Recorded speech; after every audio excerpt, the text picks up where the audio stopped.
Have you ever wondered what happens in abandoned spaces after midnight? There's this fascinating phenomenon where the boundary between past and present seems to blur, especially in places like old train stations.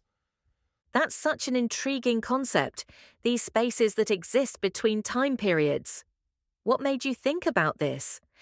Well, I recently came across this remarkable account of a photographer who spent a night in an abandoned train station waiting room.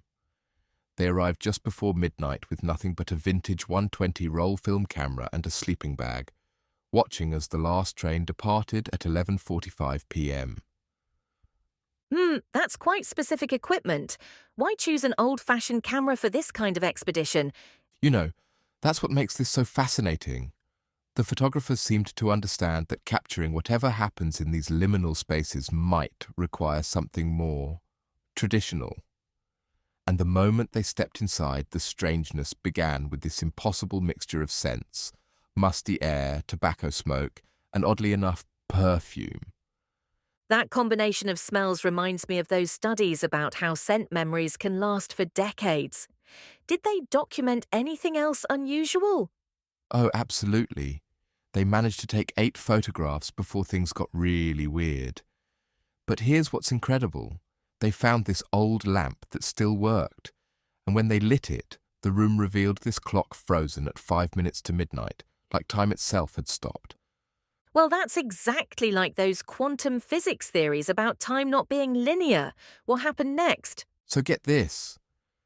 They started hearing voices with antiquated dialects, as if conversations from a century ago were somehow bleeding through.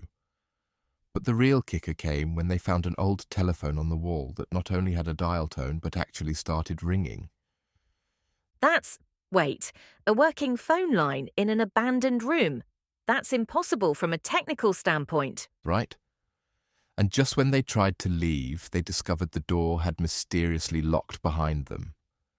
Then came the footsteps outside and this shadow moving past each window, like some eternal night watchman still making his rounds. You know, this reminds me of those documented cases of time slips, like the famous 1979 Gatwick Airport incident, where 2 airline mechanics claimed they stepped into the 1940s for several hours. Exactly. And just like that case, this story challenges our understanding of how time works. What's particularly fascinating is how these phenomena seem to cluster around transportation hubs, places where thousands of people's timelines have intersected. So, what happened to those 8 photographs they took? Did they reveal anything unusual? Well, that's where the story leaves us hanging. Just as the door mysteriously unlocked itself, the narrator says, "That's when my night would really begin." But it raises some compelling questions about how we might document these temporal anomalies. The whole thing makes me think differently about all those abandoned spaces we pass every day. And that's really the heart of it.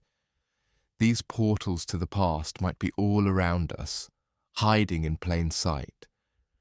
We just need to know where to look, and maybe more importantly, when to look.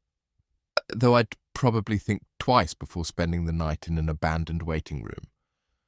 Though you have to wonder, how many other people have experienced something similar but were too afraid to share their stories? That's such a good point. You know, according to paranormal researchers, for every reported temporal anomaly, there are estimated to be at least 20 unreported cases. People often fear being ridiculed or dismissed. That certainly puts a different perspective on all those old buildings we see in our cities. Indeed. And maybe that's the real lesson here, that history isn't just something that happened in the past. Sometimes it's still happening, playing out in forgotten corners of our world, just waiting for someone brave enough, or perhaps foolish enough, to discover it.